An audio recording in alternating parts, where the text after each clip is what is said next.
आदि व्यंजन स्वर सहित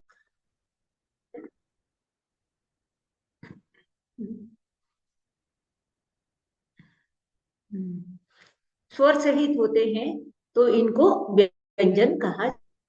अब अपन दोनों ही का चेंज पढ़ेंगे, संयुक्त व्यंजन परिवर्तन का चेंज भी, असंयुक्त व्यंजन भी पढ़ेंगे, क्योंकि प्राकृत भाषा, जन भाषा, सारे लेटर्स वगैरह चेंज हुए।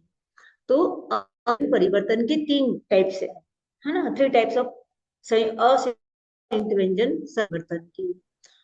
आदि व्यंजन, मध्य व्यंजन मतलब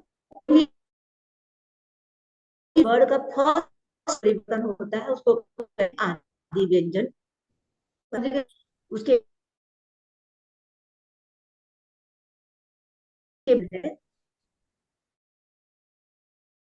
उसका उसको अंतिम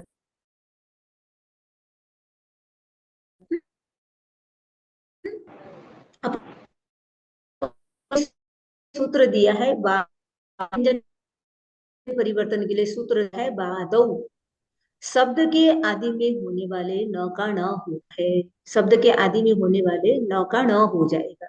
अपन बोलते ना नमो अरहंताणम, बोलते ना नमो, तो बादौ का मतलब है आदि में। आदि मतलब स्टार्टिंग में कोई भी वर्ड है उसका स्टार्टिंग लेटर न है तो उसका न हो जाएगा। जैसे नर, नरो हो जाएगा, नदी है हो जाएगा, निमग्न का निमग्गो, निमग्गो। ठीक है, फर्स्ट लेटर ये हो गया। सेकेंड उदय है, याद कर लेना, पहले भी मैंने आप लोगों को बोला था सूत्र याद कर लेना। तो वादौ, ये दूसरा सूत्र है आदेर्यो जह, आदेर्यो जह। आप सभी भी पढ़ना सीखना। शब्द के आदि में यानी कोई भी वर्ड है उसके आदि यानी स्टार्टिंग लेटर मैं ऊपर सूर्यान बोलो कि थालिया लेना मुझे। य होगा तो य को क्या हो जाएगा, ज। ठीक है, य को ज हो जाएगा। जैसे यदि को क्या हो जाएगा, जदि बोलते हैं ना, बहुत सारे लोग यदि को जदि बोलते हैं, तो प्राकृत में जदि का जई हो जाएगा। यस का जसो हो जाएगा, है ना, यस का जसो। यति का जई, जति बहुत लोग बोलते हैं ना, जति सन्यासी। देवी ऊपर लेना कोमल प्लीज और म्यूट हाथ में करना सामान। ना। सामान्य जी, एक क्वेश्चन था कि अगर नर नर अण बन रहा है स्टार्टिंग का, तो वो अरो नणो कैसे हो रहा है वो तो। ये नरो, ये जो नरो अपन ये बाद में पढ़ेंगे, अभी नहीं पढ़ रहे हैं। अभी अपन खाली फर्स्ट लेटर का चेंज, मैंने अपने जब स्वर पढ़े थे ना, मैंने कहा था ना सारा चेंज हो रहा है। जब संयुक्त व्यंजन परिवर्तन टोटल पढ़ लोगे ना तब आपको आइडिया हो जाएगा। न तो आपको पता चल गया, न का न, नरह का नरो बन गया। ये अपन धीरे धीरे पढ़ेंगे तो पता चल जाएगा। हाँ, मैं एक रूल बता भी देती हूँ, ऐसा कुछ प्रॉब्लम नहीं है। प्राकृत में ये जो नरह वर्ड लिखा हुआ है वो संस्कृत वर्ड है ना। प्राकृत में विसर्ग, इसको विसर्ग कहा जाता है। जो दो डॉट लगाया हुआ है ना सामने, र के सामने जो दो डॉट लगाया हुआ उसको विसर्ग कहते। प्राकृत में विसर्ग कभी भी नहीं होता है। विसर्ग नहीं होता है तो पुल्लिंग में, लिंग भी तीन प्रकार होते हैं, है ना, स्त्रीलिंग, पुल्लिंग, नपुंसकलिंग। यहाँ पे लिंग का मतलब व्यक्ति का लिंग नहीं है, कोई व्यक्ति मतलब जैसे ये मेल है फीमेल है। यहाँ पे बर्ड्स की लिंग, शब्दों के कौन से शब्द हैं, कौन से शब्द स्त्री हैं, कौन से शब्द नपुंसकलिंग है, हम किसके लिए यूज कर रहे हैं वो यहाँ पे मतलब वो नहीं रखता है कि हम कौन सा वर्ड किसके लिए यूज करें। यहाँ वर्ड अपने आप में जितने भी वर्ड्स हैं उन वर्ड्स के ये हैं सारे, लिंग है ना, जेंडर है वो वर्ड के। ठीक है, तो इसीलिए विसर्ग की जगह पुल्लिंग में अलग अलग होता है ना, कोई लेटर कोई वर्ड होता है पुल्लिंग होता है, कोई वर्ड स्त्रीलिंग होता है, कोई वर्ड नपुंसकलिंग होता है, तो वो तीनों के भी सब अलग अलग चलेंगे। तो पुल्लिंग में क्या हो जाएगा, जो विसर्ग की जगह जो दो डॉट लिखा हुआ है उसकी जगह ओ हो जाएगा, तो नारो हो गया। ठीक है, अरे आप नदी का भी देख रहे हैं नई, तो ये द चला, अभी अगर अपन पढ़ने वाले मध्य व्यंजन परिवर्तन में द चला जाएगा, वो सूत्र भी पढ़ने वाले। ठीक है, इसी प्रकार निमग्न का निमग्गो, ये व्यंजन परिवर्तन आपका पूरा हो जाएगा तो मोस्ट प्रोबेबली आपको सारे लेटर कैसे कैसे चेंज हो गए सारे समझ में अपने आप आने लग जाएंगे, खुद को आने लग जाएंगे। ठीक है, तो आदेरी ज भी हो गया, यति का जई, तो ये हो गया आदि व्यंजन परिवर्तन। आप लोग याद रखना, टोटल व्यंजन इतने होते हैं 29 या 28, बवयोर अभेद। फिर व्यंजन के दो प्रकार कर दिया, संयुक्त व्यंजन, असंयुक्त व्यंजन। अब अपन जो चेंज कर रहे हैं असंयुक्त व्यंजन यानी सरल व्यंजन। असंयुक्त व्यंजन, दो व्यंजनों के बीच में कोई स्वर नहीं होता है तो उसको असंयुक्त व्यंजन कहते हैं। असंयुक्त व्यंजन अभी अपन पढ़ रहे हैं, तो उसमें फर्स्ट आदि व्यंजन परिवर्तन, उसके लिए अपन ने दो सूत्र पढ़ा, बादौ आदेरियो जग। ठीक है, अब है अपन पढ़ेंगे मध्य व्यंजन परिवर्तन। मध्य व्यंजन परिवर्तन, मध्य व्यंजन परिवर्तन ये बहुत कॉमन है ना। एक आप लोग याद रखना, प्राकृत भाषा स्वर बहुला भाषा, ये लिख लो, प्राकृत भाषा स्वर बहुला भाषा। प्राकृत में व्यंजन के मतलब जहां पे व्यंजन शब्द प्रयोग होता है वहां स्वर का प्रयोग प्राकृत में ज्यादा देखने के लिए मिलता है, यानी व्यंजन चला जाता है और उसके स्थान पर स्वर ही रहता है। ठीक है ना, व्यंजन कैसे होता है, व्यंजन का उच्चारण तो अपन बिना स्वर के कर ही नहीं सकते, है ना। कोई भी व्यंजन का उच्चारण अपन करेंगे तो उसको स्वर सहित ही करेंगे। ठीक है, तो इसके लिए सूत्र दिया, ये सूत्र सारे बहुत इंपॉर्टेंट सूत्र है। इन सूत्रों को आप लोग कोशिश करना कि मतलब बाई हार्ट कर लो, है ना, अच्छी तो याद कर लो तो अच्छा रहेगा। तो सूत्र दे रहे हैं, क ग च ज त द प य वाम प्रायो लुक। ठीक है, क ग च ज त द प य वाम प्रायो लुक, एकदम इजी है याद करने में। क ग, है ना, क ख ग, क ग च छ ज, छ को यहाँ पे महाप्राण छोड़ दो, बताया था ना दो प्रकार के होते हैं, अल्प प्राण और महाप्राण, दो बताया था। इसमें ह की ध्वनि एच, इंग्लिश में अपन के एच, जब जाकर के अपन समझेंगे कि ख है, के खाली लिख देंगे तो क हो जाएगा, के एच लिखेंगे तभी जाकर के ख होगा। तो यहाँ सारे के सारे अल्प प्राण हैं, जो चेंज हो रहे हैं सारे के सारे अल्प प्राण हैं।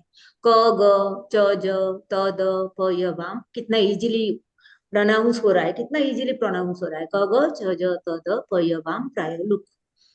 स्वर से परे, देखो आगे ध्यान रखना, स्वर से परे, परे का मतलब है स्वर के बाद।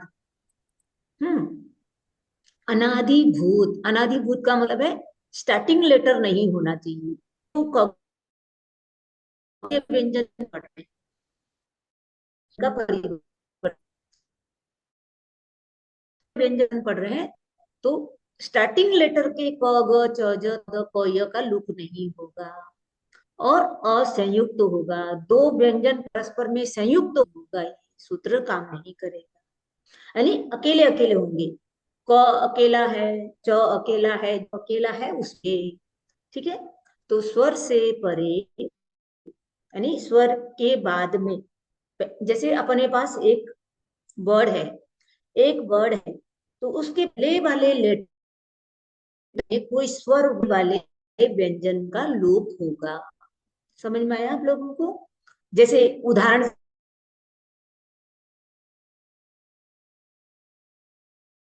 से भी अपन समझ रहे हैं,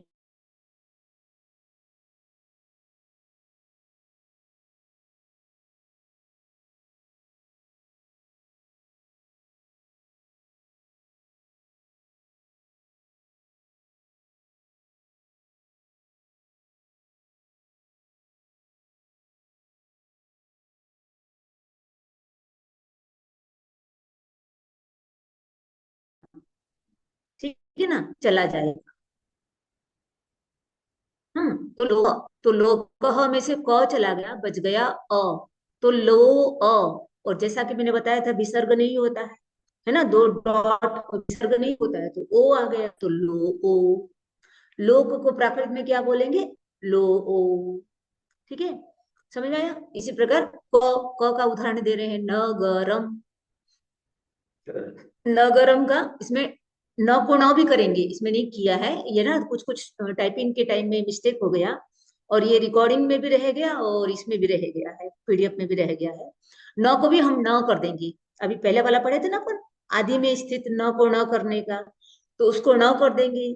फिर ग का अपन लोप कर देंगे इस सूत्र के द्वारा, ग को हटा देंगे, बचेगा कौन, अ। तो और ये जो हलंत म देख रहे हो ना, अनुष नगरम, नगरम में जो म देख रहे हो वो अपन अंतिम व्यंजन में पढ़ेंगे, अभी इसका टेंशन मत कर, अंतिम व्यंजन में अपन इसको पढ़ लेंगे तो समझ में आ जाएगा। तो क्या बन जाएगा, न य रम बन जाएगा। अब प्रश्न है ना, गौ ये चला एक गया। प्रश्न था, हम्म एक प्रश्न था, ये नयरम, हम्म ये अनुस्वार बोलते हैं ना इसको? हम्म। अनुस्वार, प्राकृत में हाँ अनुस्वार, अनुस्वार तो नहीं होता ना? नहीं हल प्राकृत में अनुस्वार तो होता ही है, विसर्ग नहीं होता है। अच्छा वैसे। आ- ये जो ये विसर्ग हलंत भी सामने, देखो आप ध्यान रखना, जैसे लोकह में क में जो सामने दो डॉट आया ना, सामने आया हाँ ना, जस्ट उसके सामने, हाँ। उसको विसर्ग जी जी। कहते हैं। विसर्ग प्राकृत में नहीं होता है, अनुस्वार तो होता ही है, अनुस्वार के बिना तो ओके। सेंटेंस ही कैसे बनेगा, है ना, अनुस्वार होता है। तो ये अनुस्वार बन जाएगा। अभी अपन अंतिम व्यंजन परिवर्तन पढ़ेंगे ना। और मैं थोड़ा सा आपको बता भी दूं, प्राकृत में एक रूल लिख लो आप, प्राकृत में स्वर रहित व्यंजन का प्रयोग नहीं होता है। प्राकृत में स्वर रहित व्यंजन का, अकेला व्यंजन का प्रयोग नहीं होता है। ये जो नगरम लिखा हुआ है वो संस्कृत के आधार पर लिखा हुआ है। इस म को क्या करेंगे, अनुस्वार कर देंगे, आगे अपन सूत्र पढ़ेंगे मोनुस्वार करके। तो इस म को अनुस्वार हो जाएगा। देखो प्राकृत की एक विशेषता है, अकेला अनुस्वार नहीं होता है, कभी अनुस्वार भी हो जाता है, कभी वो म चला भी जाता है, और कभी म में स्वर भी आ जाता है। स्वर आ जाता है तो वो पूरा लेटर बन जाता है, ऐसा भी होता है। ये मैं बताऊंगी, आगे आने वाला है, ठीक है। क्योंकि प्राकृत भाषा से तो सारी भाषाओं का विकास हुआ है। अभी धीरे धीरे अपन देख रहे हैं अपनी भाषाओं में विभक्ति का लोप हो गया है, नहीं है ना। अपन को तो लो को हो, लो ओ बोलने की जरूरत नहीं है। हाँ, लो लो को बोलेंगे तो भी चलेगा, लो ओ बोलेंगे तो चलेगा। तो हिंदी में या और भी अनेक भाषाओं में, जो भारत में बोले जाने वाले भाषाओं में, वो डेवलप हो गया है, लेकिन विभक्तियों का लोप हो गया है। और ये लोप किसमें से आया है, प्राकृत से ही आया है। प्राकृत में जैसे मैंने बताया, कभी कभी म, जैसे नगरम, जो अंतिम व्यंजन है उसका लोप भी कर देते हैं। ये अपन पढ़ेंगे, अभी बीच में नहीं करते, फिर आप लोग भी वो डाउटफुल हो जाओगे, कंफ्यूज हो जाओगे, है ना। तो अभी तो एक एक लेटर का ही चीज पढ़ते हैं, ठीक है। इसी प्रकार वचनम, च, च का लोप कर देंगे। हाँ, एक चीज मैं बीच में आप लोगों को बता रही थी, आप लोग बोलेंगे नगरम, तो यहाँ पे न रम क्यों नहीं बनाया, नयरम क्यों बनाती, है ना। गौ चला गया, गौ चला गया तो बचा तो अ बचा है ना, गौ में कौन है, अ है ना, गौ में अ है। लेकिन आचार्य हेमचंद्र ने एक और रूल बनाया है, अवर्णो य श्रुति, अवर्णो य श्रुति, अवर्ण के, अवर्ण बच जाएगा ना, जो बच गया ना, व्यंजन के जाने के बाद जो स्वर बच जाता है, उसकी जगह य की, य मतलब य, यदि वाला जो य है, उसको हम वहां पे ला देते हैं। उसको श्रुति कहते हैं। श्रुति का मतलब जस्ट सुनाई देता है, पूरी तरह से उसको प्रोनाउंस नहीं करना है, लेकिन अपन कर देते हैं, अपन लोगों को आता नहीं है, य बोल देते हैं, नयरम।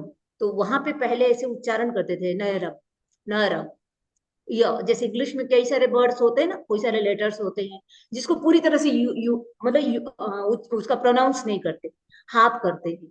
तो यहाँ पे भी श्रुति का मतलब है हाफ, आपको य का और अ का मिक्स करके उच्चारण करना है, ठीक है। तो उसको य श्रुति कहते हैं।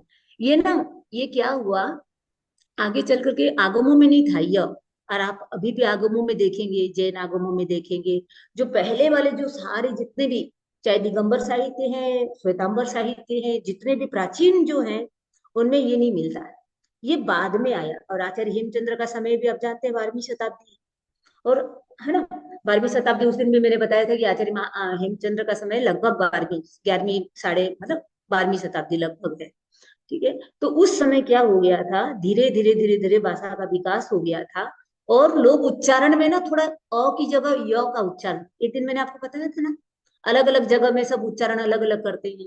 जैसे गुजरात में दीन बोलते हैं, दिन को, रस्व ई को दीर्घ ई उच्चारण करते हैं। राजस्थान में बहुत सारे लोग कमल को कैमल बोलते हैं, कैमल, क में ए जैसा उच्चारण करते हैं। उच्चारण करने का अलग अलग सबका अपना अपना तरीका होता है, सभी स्टेट का, सभी प्रांत का अपना अलग उच्चारण होता है। मैं भी कुछ करती हूँ, आप लोग भी सुनते होंगे तो लगता होगा कि हाँ मेरा प्रोनाउंस करना कुछ अलग सा हो रहा है। तो सब लोग सब अलग अलग करते हैं। इंग्लिश भाषा भी, अंग्रेजी भी है, अंग्रेजी है, आप लोग तो एक प्रोनाउंसिएशन करोगे अलग होगा, उड़ीसा वाले करेंगे वो अलग होगा, बंगाल वाले करेंगे वो अलग होगा, टोन सबका चेंज हो जाता है। ठीक है ना। तो इसीलिए ये धीरे धीरे लोग अ को य जैसे उच्चारण करने लगे, और जैसे उच्चारण करेगा व्यक्ति वैसे ही लिखेगा। होता है ना, आप जैसे बोलोगे वैसे ही तो लिखोगे। होता है ना, हम जैसा बोलेंगे, जैसा सोचेंगे वैसा बोलेंगे, और जैसा बोलेंगे वैसा लिखेंगे। है ना। इसलिए तो बोलते हैं ना, बोले आप अपना थिंकिंग को अच्छा रखो, पावरफुल रखो, तो आप अच्छा बोलोगे, फिर अच्छा लिखोगे। तो हम जैसा बोलेंगे हम वैसा लिखेंगे। तो धीरे धीरे अ की जगह में य आ गया।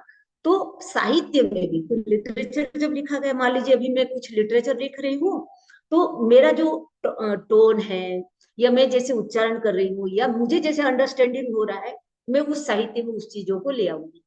है ना। मतलब मुझे सारा रूल मालूम है, उसके बावजूद भी अपना सारा, इसीलिए तो अपन कल्चरल स्टडी करते हैं ना, बहुत सारे लोग पीएचडी करते हैं, सांस्कृतिक स्टडी करते हैं, कल्चरल स्टडी करते हैं, तो उसमें देते हैं समय के साथ सारा चेंज होता रहता है, चेंज होता रहता है, तो अब कल्चर भी चेंज हो जाता है। मैं लिख रही हूँ भगवान महावीर स्वामी का कल्चर को पढ़ करके लिख रही हूँ, जिया तो नहीं है, लेकिन मैं अपने कल्चर को भी उसमें मिक्स कर ही दूंगी। होता है ये, सब जगह होता है, वो अपना कल्चर उसमें डाल ही देगा, वो जिस कल्चर में जी रहा है वो कल्चर वहां पे आ ही जाता है। ठीक है। तो इसलिए ये यशोती आचार्य हेमचंद्र को लिटरेचर में देखा, तो इसीलिए उनको यशोती भी बनाना पड़ा। ठीक है, क्लियर हो गया अब तो। फिर है रजतम, ज का लुक कर देंगे, तो रजतम में देखो ज का भी लुक हो जाएगा, त का भी लुक हो जाएगा।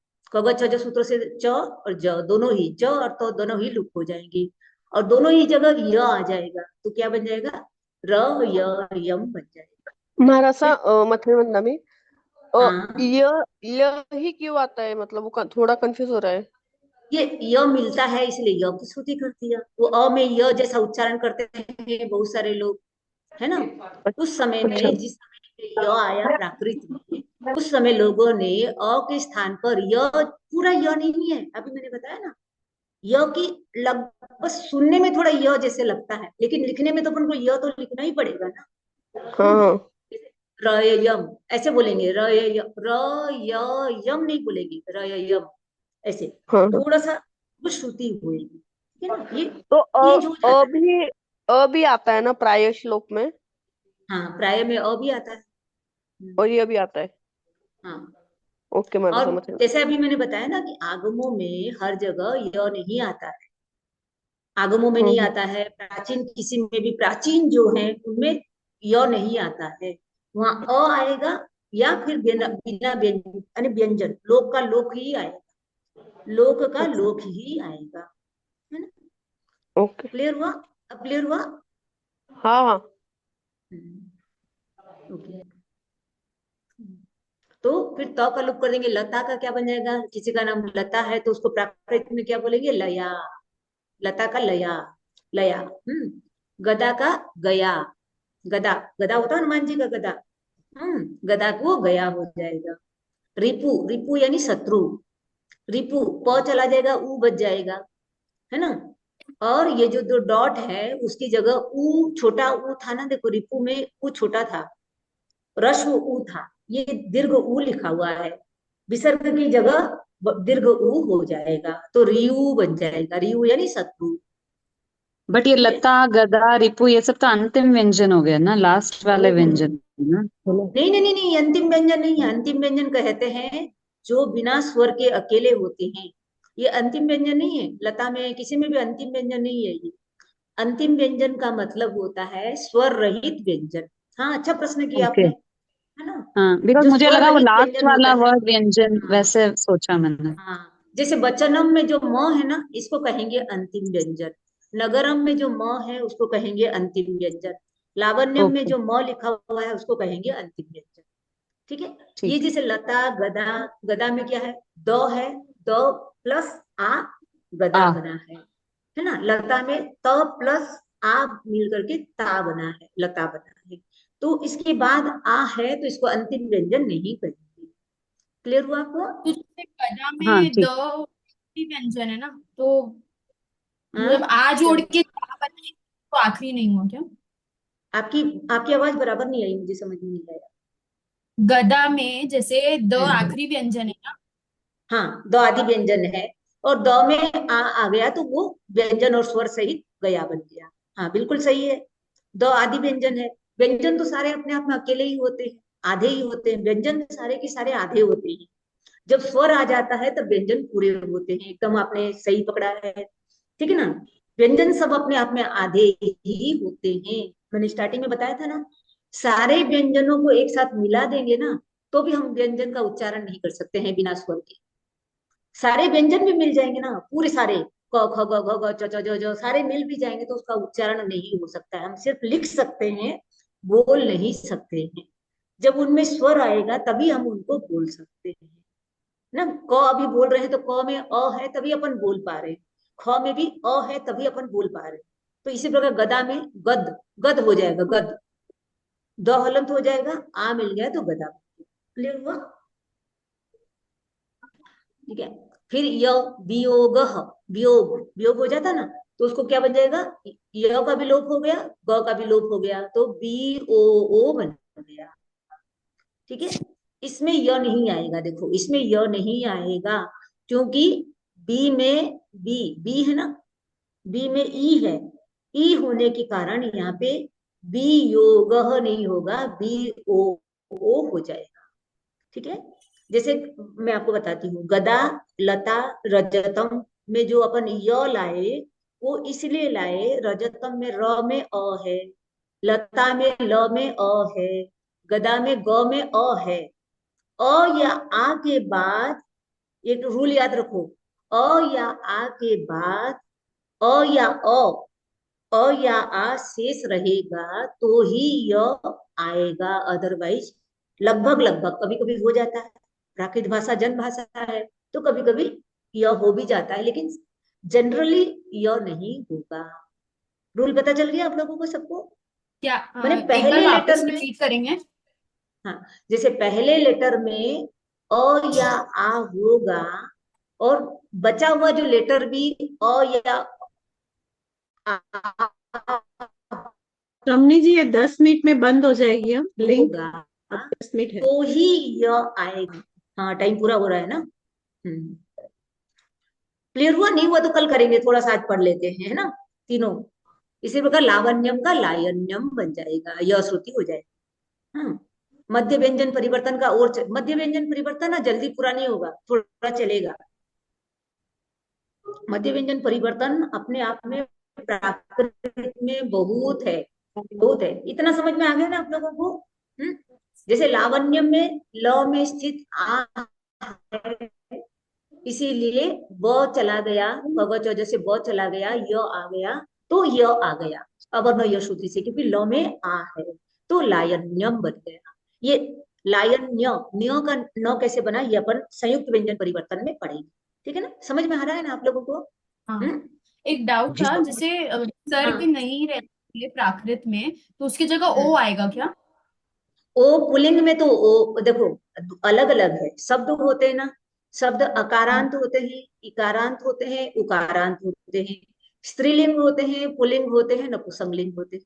ये ध्यान रखना, ये याद रख लेना, शब्द अकारांत, इकारांत, उकारांत, तीनों टाइप के शब्द होते हैं, है ना। किसी शब्द के लास्ट में अ होता है, किसी शब्द के अंत में ई होता है, जैसे मुनि, राम बोल रहे हैं तो म लास्ट में है, मुनि बोल रहे हैं तो लास्ट में ई है, साधु बोल रहे हैं तो लास्ट में ऊ है। ठीक है, ये तीनों पुल्लिंग शब्द हो गए। फिर शब्द के अपन तीन डिवाइड और कर देते हैं, हाँ, पुल्लिंग, स्त्रीलिंग, नपुंसकलिंग। ठीक है ना। तो पुल्लिंग में प्रथमा विभक्ति में ओ हो जाएगा, केवल पुल्लिंग में ओ होगा। ठीक है ना, पुल्लिंग में, इसलिए ध्यान रखना। जैसे राम, श्याम, ये सब बोल रहे हैं इसलिए होगा, अब सीता में नहीं होगा, है ना, सीता का सिया बन जाएगा। जय सिया राम बोलते हैं ना, लोग सब बोलते हैं जय सिया राम, ये सिया राम कहाँ से बोलते हैं, प्राकृत है सिया, तो सीता है, तो का लोप कर दिया, य की श्रुति कर दिया, कभी कभी हो जाता है, य आ भी जाता है ना। यद्यपि सी में, स में ई की मात्रा है, तो सिया बनना चाहिए था, लेकिन य की श्रुति भी कभी कभी हो जाती है। बस इतना याद रखना, प्राकृत भाषा जन भाषा है, कोई भी रूल स्ट्रिक्ट भी है, लेकिन कोई कोई रूल फ्लेक्सिबल भी है, इतना भी याद रखना लोग। ठीक है। तो ये लावण्यम में जो न्य है ना, न्य, न्य को डबल न कैसा हो गया, अपन वो संयुक्त व्यंजन परिवर्तन पढ़ेंगे तब अपन को समझ में आएगा ये बात। ठीक है, क्लियर हुआ? अब क्लियर हो गया सबको? मध्य व्यंजन परिवर्तन ही आगे और चल रहा है। इसके लिए सूत्र है, ये सूत्र सारे जरूर आप लोग लर्न कर लेना। देखो भाई, है ना, बोल रहे हैं ख घ थ ध भाम, स्वर से परे अनादि, अनादिभूत मतलब स्टार्टिंग नहीं होना चाहिए, असंयुक्त माने संयुक्त लेटर नहीं होना चाहिए, कंजक्शन नहीं होना चाहिए। ख घ थ ध भ को क्या हो जाता है, ह हो जाता है। प्राकृत में आप देखेंगे शाखा, शाखा होता है ना, टहनी जो होती है, पेड़ की टहनी, या किसी संघ की भी शाखा होती है। ख को क्या हो जाएगा, ह हो जाएगा, साहा बन जाएगा प्राकृत में। ओके। ठीक है, मेघ का मेहो हो जाएगा, घ को ह हो जाएगा, मेघो, मेहो, मे बरसे बोलते हैं ना मारवाड़ी में, मे है बरसे। आप लोग अगर मारवाड़ी जानते होंगे तो मारवाड़ी में सुने होंगे, मे है बरसे बोलते हैं, है ना। नाथ का नाहू हो जाएगा, थ को ह हो जाएगा, नाथ, नाथ को प्राकृत में क्या बन जाएगा, नाहू। सभा का सहा, है ना। और नटह का नडो, ये तो टोडह का उदाहरण इधर आ गया, ये अलग सूत्र है, टोडह, है ना, टोडह। ये ना ट का ड, ये ना इसके लिए सूत्र छूट गया है इसमें, आप लोग लिख लेना इसके ऊपर। खग थ द भाम का तो भ तक का उदाहरण है। मेरी बात समझ में आ रही है ना आप लोगों को? ख घ थ ध भ, ये पांच का उदाहरण पांच हो गया। ह, ट का जो ड लिखा हुआ है उसके लिए सूत्र लिख लेना, टो डह, तो ट लिखना, ओ की मात्रा देना, डह लिख देना, जैसे ठोडह लिखा हुआ है ना, ठोडह, इसी प्रकार टोडह लिख लेना। मेरी बात समझ में आ रही है सबको? टोडह, यानी ट को ड हो जाता है प्राकृत में। ट, ट है ना जो ट, टमाटर वाला ट, उसको ड हो जाएगा, तो नटह का नडो हो जाएगा, नटह का क्या हो जाएगा, नडो। समझ में आया? आगे करवाओ। अब है ठोडह, प्राकृत में क्या होता है, ठ की जगह ढ हो जाता है, ठ है ना, ठ, ठ। आप देखेंगे प्राकृत को कोई लिटरेचर में आपको ठ देखने के लिए बहुत कम मिलेगा, ठ की जगह ढ मिलेगा। इसलिए अपन देखो, संस्कृत में पठती बनता है लेकिन प्राकृत में पढ़ई बनता है। वो पढ़ई ही आगे चल करके अपनी हिंदी सभी भाषाओं में पढ़ना आया है। प्राकृत में, संस्कृत में तो ठ ठ है, ठ, लेकिन ये जो ढ आया है ये प्राकृत में प्राकृत का ही है। ठीक है, मठ का मढ़ो। आगे सूत्र है डोलह, प्राकृत में ड को क्या हो जाता है, ल हो जाता है। तड़ाग होता है, तड़ाग, तड़ाग यानी जो छोटे छोटे सरोवर होते हैं, तालाब होते हैं, उसको तलायम, ताल तलैया बोलते हो ना, ताल तलैया में नहाने जाना बोलते हैं कि नहीं बोलते हैं, ताल तलैया। तो ये तलैया तलायम से ही तलैया बन गया चलते चलते। ठीक है ना, ड को ल हो गया। पोवह, पापम का पावम, पावम कम्मम न किज्जई, आप कभी आगम पढ़ेंगे कहीं देखेंगे, पावम कब्बम कम्मम न किज्जई, जो साधु बन जाता है वो पाप कर्म नहीं करता है। ठीक है, पापम का पावम बन गया। फिर वो वह, वो वह, प्राकृत में क्या हो जाता है, एक तो मैंने आपको बताया था, देखो बहुत इंटरेस्टिंग है। एक तो बताया व और व का अभेद है, और एक जगह बोल रहे हैं व को व हो जाता है, व को व, अलाबू, अलाबू लौकी जो पंकिन होता है ना, पंकिन, उसको संस्कृत में अलाबू बोलते हैं, प्राकृत में अलाबू बोलते हैं, अलाबू, व, वो उच्चारण करेंगे। ठीक है, और इसी को आगे चल करके लाऊ और लौकी, यही बदलते बदलते क्या बन गया, लौकी बन गया। अलाबू ही बदलते बदलते लौकी बन गया। आया समझ में? आज बहुत सारे सूत्र हो गए, याद रखना। संयुक्त व्यंजन, असंयुक्त व्यंजन परिवर्तन आज अपन ने पढ़ा, और असंयुक्त व्यंजन परिवर्तन के तीन पढ़े, आदि व्यंजन परिवर्तन, मध्य व्यंजन परिवर्तन, अंतिम व्यंजन परिवर्तन। आदि व्यंजन परिवर्तन के लिए अपन ने दो सूत्र पढ़ा, नोणः और आदेरियो जह। फिर मध्य व्यंजन परिवर्तन पढ़ा, तो मध्य व्यंजन परिवर्तन के लिए कग चज तद पय्यवाम प्रायोलुक, खग थद भाम, टोडह, ठोडह, डोलह, पोवह, बोवह। कितनी सुंदर सुंदर सूत्र है ना, उच्चारण करते थे तो कितना सुंदर लगता है। हाँ, टोडह, ठोडह, डोलह, पोवह, बोवह, जैसे लगता है मंत्र बोल रहे हैं, है ना, लगता है ना मंत्र बोल रहे हैं जैसे लगेगा आपको। बो वह पो वह डो लह ठो डह, हाँ, टो डह, ऐसे कर करके याद कर लेना आप लोग, याद हो जाएगा। टो डह ठो डह डो लह पो वह बो वह, एकदम बढ़िया से याद हो जाएगा और मंत्र की तरह हो जाएगा। ऐसे ही है, सब मंत्र होते हैं सारे। ई, ई का मंत्र का जाप करो, आंख सही होगा। साहब केवल जी 1 मिनट ही है, हाँ।